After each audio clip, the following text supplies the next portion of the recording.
Hello साथियों, good morning to all of you. एक बार फिर से जीएस मंच के अलर्ट प्लेटफॉर्म पे आप सभी का स्वागत है। आज की क्लास का टॉपिक है लॉर्ड विलेजली की सहायक संधि।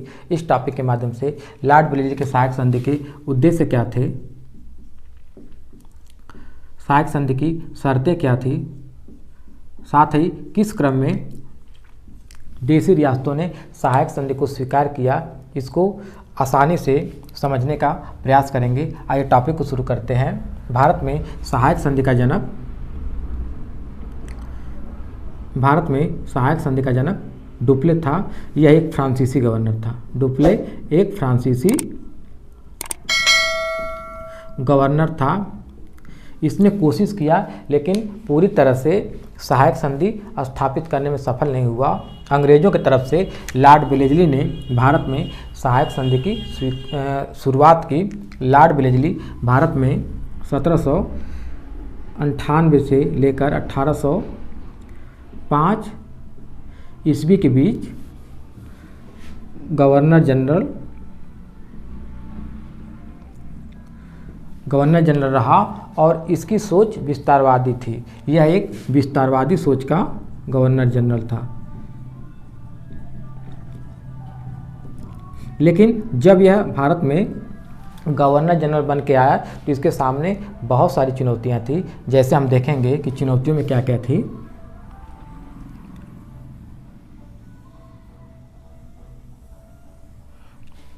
इधर जो पंजाब वाला क्षेत्र था, यहाँ पे महाराजा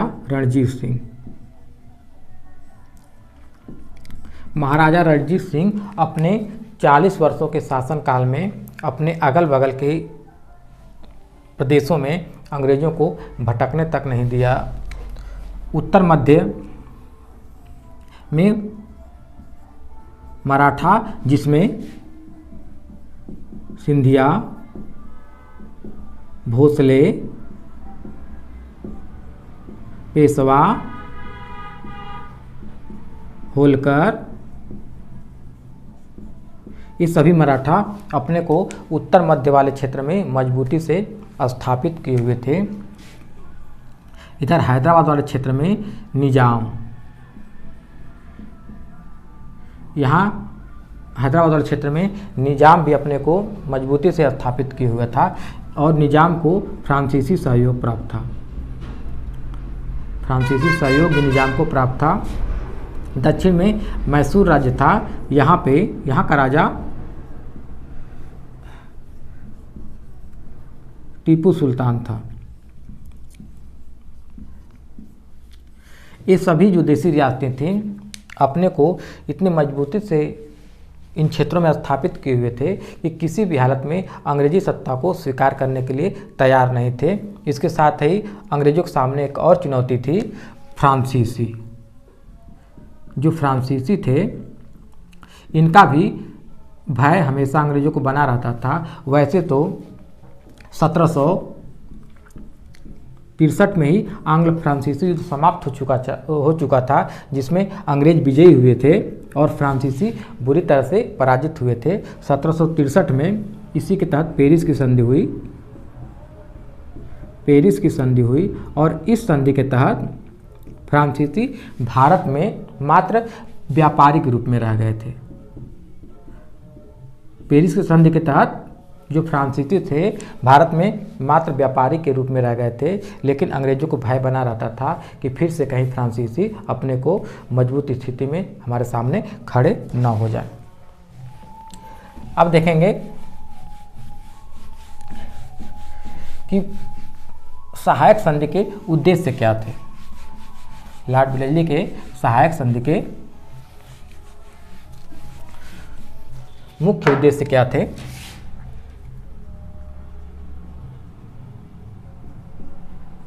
पहला उद्देश्य था अंग्रेजी सत्ता को मजबूती से स्थापित करना। अंग्रेजी सत्ता को मजबूत करना। दूसरा, अगर अंग्रेजी सत्ता मजबूत होगी वैसी स्थिति में देशी रियासत कमज़ोर होगी तो देशी रियासत को कमज़ोर या कहें तो शक्तिहीन करना, शक्तिहीन करना। और तीसरा था फ्रांसीसी भय को समाप्त करना, जो फ्रांसीसियों का भय था को समाप्त करना। यह लॉर्ड ब्रिजली के सहायक संधि के मुख्य उद्देश्य थे। सहायक संधि के तहत लॉर्ड ब्रिजली करता क्या था, देसी रियासत के पास एक प्रस्ताव भेजता था, यदि उस प्रस्ताव को देसी रियासत स्वीकार कर लिए तब तो ठीक था, स्वीकार न करने पर उस देसी रियासत पर आक्रमण करता था। अब देखेंगे कि देसी रियासत की शर्तें क्या थी। अब देखेंगे कि लॉर्ड ब्लेजली के सहायक संधि की शर्तें क्या थी, क्यों देसी रियासत इसको इनकार कर रही थी। तो शर्तें हम देखेंगे। तो पहला शर्त यह था कि अंग्रेज अधिकारी के नेतृत्व में, एक अंग्रेज अधिकारी के नेतृत्व में राज्य में एक सैन्य टुकड़ी रखना होता था, जिनकी संख्या कई हजारों में होती थी। देसी रियासत में एक अंग्रेजी सैन्य टुकड़ी रखना। इसके साथ ही राजधानी में या कहें तो देसी रियासत की राज दरबार में एक सैन्य टुकड़ी रखना था।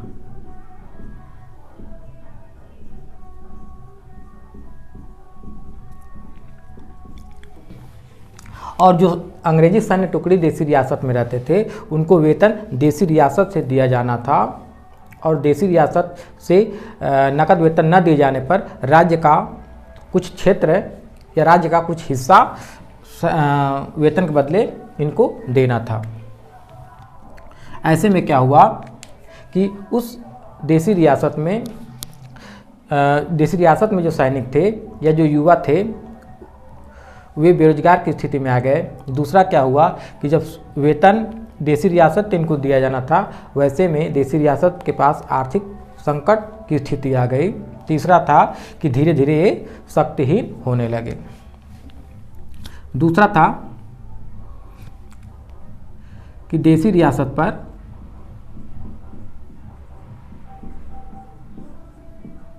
किसी प्रकार का वायु आक्रमण होगा। वायु आक्रमण से सुरक्षा। लॉर्ड ब्लेजली का कहना था कि यदि देसी रियासत पे किसी प्रकार का वायु आक्रमण होता है तो हम उसकी सुरक्षा करेंगे। साथ ही देसी रियासत के अंदर यदि कोई आंतरिक विद्रोह होता है उसे रोकना हमारा काम है। अंग्रेजों का कहना था कि यदि देसी रियासत के ऊपर यदि वायु आक्रमण होता है तो उससे उसकी हम सुरक्षा करेंगे, साथ ही यदि कोई आंतरिक विद्रोह होता है तो हम होने नहीं देंगे। तीसरा था कि बिना देसी रियासत बिना अंग्रेज की अनुमति के, बिना अंग्रेज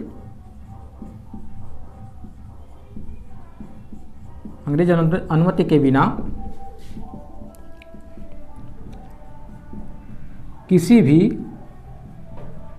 बाहरी राजा या कहें तो फ्रांसीसी से बात नहीं करना था या किसी प्रकार का संबंध नहीं रखना था, संबंध न रखना।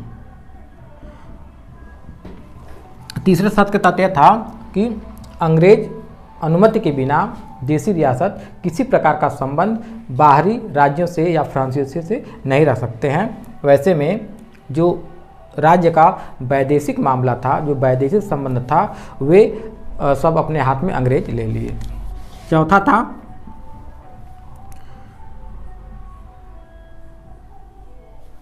कि देसी